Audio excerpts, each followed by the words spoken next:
आज की कहानी जो है वह छत्तीसगढ़ के कोरबा में कुसमुंडा थाना लगता है।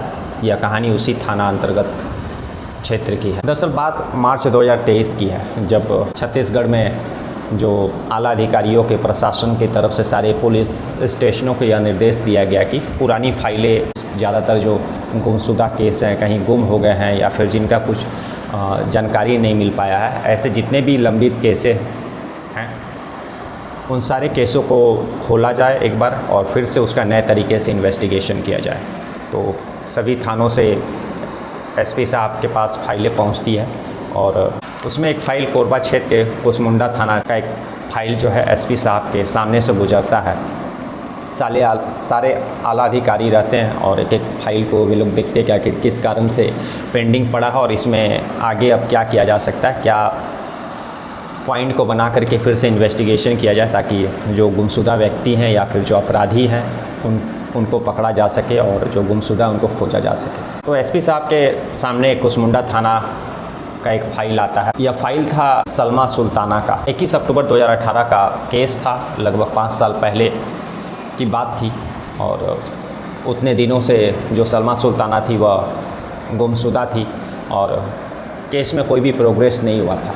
एसपी साहब ने, जो आला अधिकारियों ने जब फाइल का बारीकी से जांच किया सारे पेपरों का, तो उन लोगों को यह कंफर्म हो गया था कि पुलिस ने शुरुआती समय में इन्वेस्टिगेशन सही से नहीं किया है। इसमें बहुत सारा लूप होल्स है और काश अगर इसको सही से इन्वेस्टिगेशन किया गया रहता तो आज यह इस लंबित फाइलों के बीच में नहीं रहता।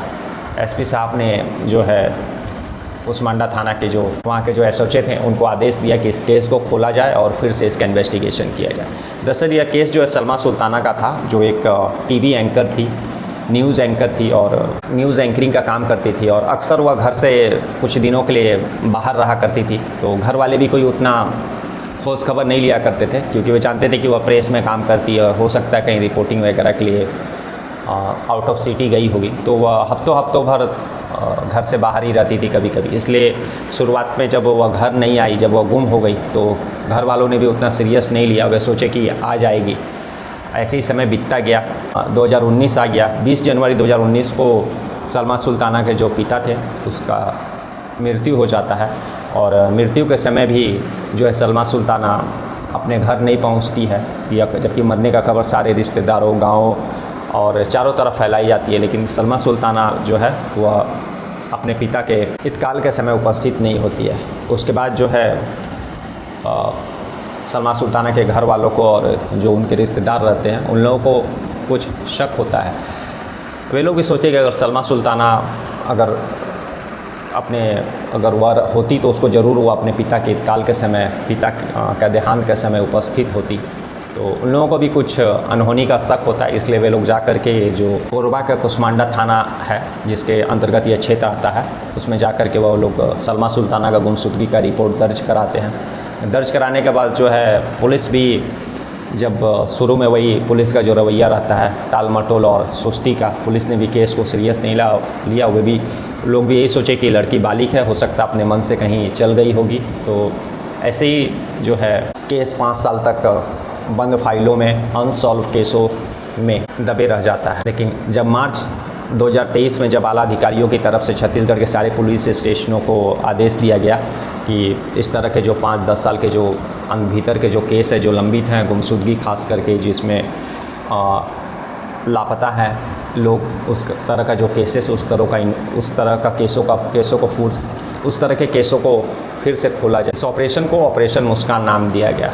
तो उसी के अंतर्गत या फिर जो फाइल खुलती है, दोबारा जब केस खोला जाता है तो उस समय के एसएचओ कोई और थे और 5 साल के बाद कोई और एसएचओ थे और वे जो केस का इन्वेस्टिगेशन करते हैं और सारे जो है एक एक कागज़ों का फिर से डिटेल्स देखते हैं।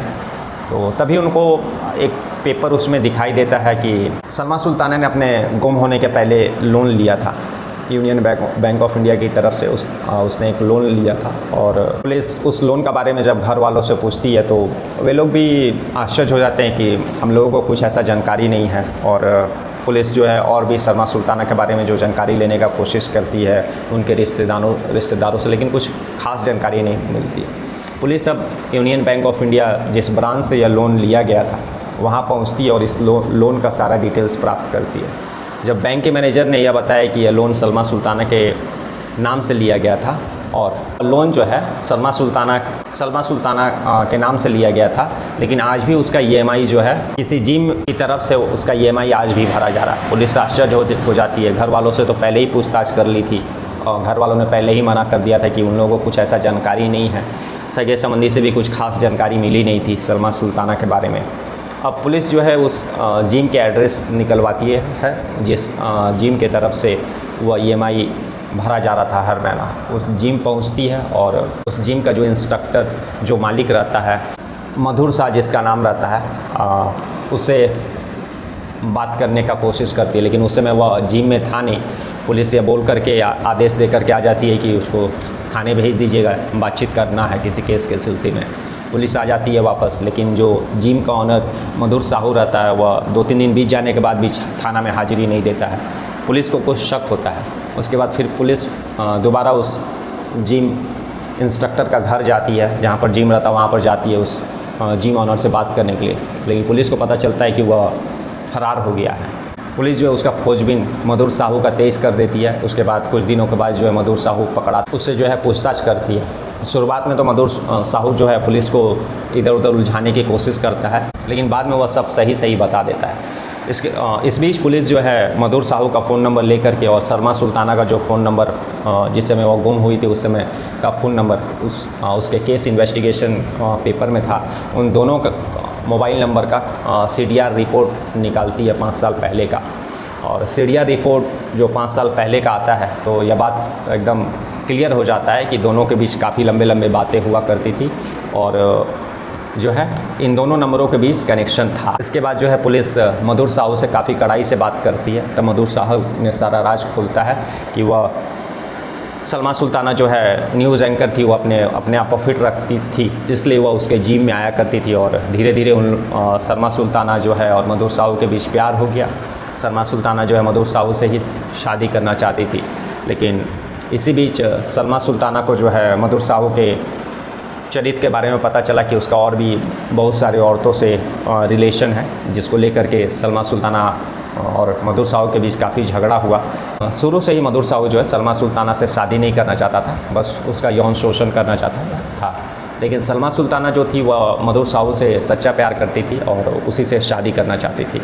इसी शादी का प्रेशर के कारण जो सलमा सुल्ताना की तरफ से पड़ रहा था और दूसरी तरफ जो मधुर साहू का जो राज खुल गया कि उसकी और भी औरतों के साथ उसका नाजायज़ संबंध है। इन सब बातों को लेकर के झगड़े लड़ाई होने लगे। तो झगड़े लड़ाई होने लगे और सलमा सुल्ताना ने उसकी इन सारे बातों को दुनिया को बता दूंगा का धमकी दे दी। इससे जो है मधुर साहू नाराज़ हो गया और वह जो है सलमा सुल्ताना का कत्ल का प्लानिंग रच देता है। 21 अक्टूबर 2018 की शाम को वह सलमा सुल्ताना का गला दबा करके हत्या कर देता है और अंधेरा होने पर उसको कार से ले जाकर दोनों दोस्त उसी कुसमांडा क्षेत्र में एक कोहरिया पुल है और उसी पुल के किनारे में एक रोड है, रोड के किनारे में गड्ढा करके ये लोग रात के समय उस लाश को, सलमा सुल्ताना के लाश को ज़मीन के नीचे गाड़ देते हैं और फिर वापस आ जाते हैं। और जैसा कि बताते चले कि इस सलमा सुल्ताना का कत्ल में मधुर साहू ने अपने 2 दोस्तों का मदद लिया था। एक का तो मर्डर करने का समय और दूसरा जो है और भी रात बढ़ जाने के बाद जब वो सलमा सुल्ताना का लाश को ठिकाने लगाने जा रहा था उस समय अपने और एक दोस्त को बुलाया और ये लोग कुल मिलाकर के 3 थे जिन्होंने सलमा सुल्ताना का जो है कोहरिया पुल के बगल में जो रास्ता था उसी के किनारे में गड्ढा करके उस लाश को दफन कर देते हैं। तो इस दुनिया में इन तीनों के अलावा कोई नहीं जानता था कि सलमा सुल्ताना का क्या हश्र हुआ और उन्होंने सलमा सुल्ताना के साथ क्या किया। और तो दुनिया में सिर्फ यही 3 लोग थे जो सलमा सुल्ताना का सच्चाई जानते थे। उसके बाद पुलिस जो है इन लोगों को उस लोकेशन पर लेकर के जाती है जहाँ पर इन्होंने 5 साल पहले लाश को गाड़ा था, लेकिन वह 5 साल पहले वह एक नॉर्मल रास्ता था और आज वहाँ 4 लेन बन चुका था। तो लगभग दर्जन भर से ज़्यादा जगह ये लोग गड्ढा करवा देते हैं।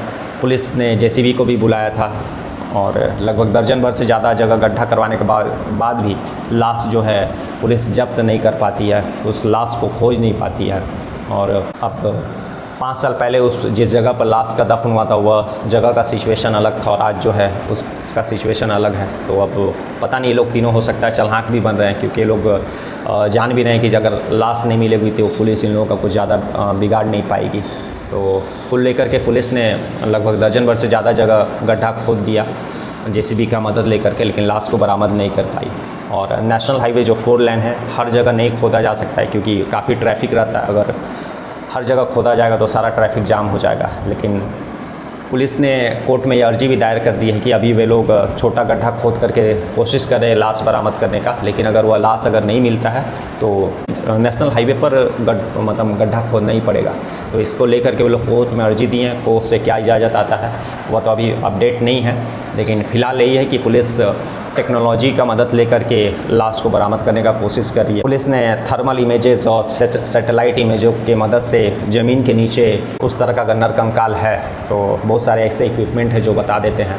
तो उन सारी इक्विपमेंट का मदद ले करके कोशिश कर रही है कि वह लाश को बरामद कर सके, ताकि इन अपराधियों को ज़्यादा से ज़्यादा सज़ा दिला सके। मिलाकर के अभी पुलिस के हाथ खाली है। बस ये तीनों अपराधी जो है पुलिस के हाथ लग गए हैं, जो जुर्म भी कबूल लिए हैं। पुलिस के पास कातिल भी है, लेकिन उस जुर्म को सिद्ध करने के लिए पुलिस के पास जो सबूत होना चाहिए, जो सलमा सुल्ताना का जो डेड बॉडी होना चाहिए, उसका नरकंकाल होना चाहिए, ताकि वह डीएनए और भी काफ़ी और भी बाकी दूसरे तरीक़ों से यह सिद्ध कर सके कि वह बॉडी जो है वह सलमा सुल्ताना का है। और बाकी ये लोग तो अपना जुर्म कबूल कर ही रहे हैं। तो आज की कहानी यही थी। एक न्यूज़ एंकर सलमा सुल्ताना थी, जीवन में कुछ बनना चाहती थी, लेकिन उसके आशिक ने ही उसका कत्ल कर दिया, और कत्ल करने के बाद 100 को ऐसी जगह गाड़ दिया कि आज कुछ भी उस जगह का पता ठिकाना नहीं है। इसमें यह बताना चाहूँगा कि जो सलमा सुल्ताना के पेरेंट्स थे उन लोगों ने पुलिस में गुमशुदगी का केस दर्ज कराने में काफ़ी लेट कर दिया।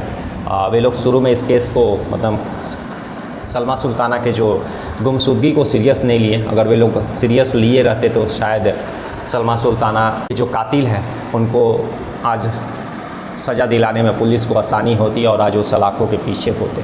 लेकिन वे लोग शुरू में सीरियस नहीं लिए और लगभग 1 साल होने के बाद गुमशुदगी का केस दर्ज किया गया, और उसके बाद फिर पुलिस का रवैया भी जो है टाल मटोल और सुस्ती का रहा, जिसके कारण एक न्यूज़ एंकर का कातिल को खोजने में पुलिस को लगभग 5 साल से भी ज़्यादा समय लग गया। तो चलिए फिर ऐसी ही एक कहानी के साथ हम लोग मिलेंगे, जिससे हम लोग को यह सीख मिले कि जुर्म होने के पहले एक दस्तक देता है, उस दस्तक को सुने और क्राइम को रोकें। तब तक के लिए नमस्कार, जय हिंद, जय भारत।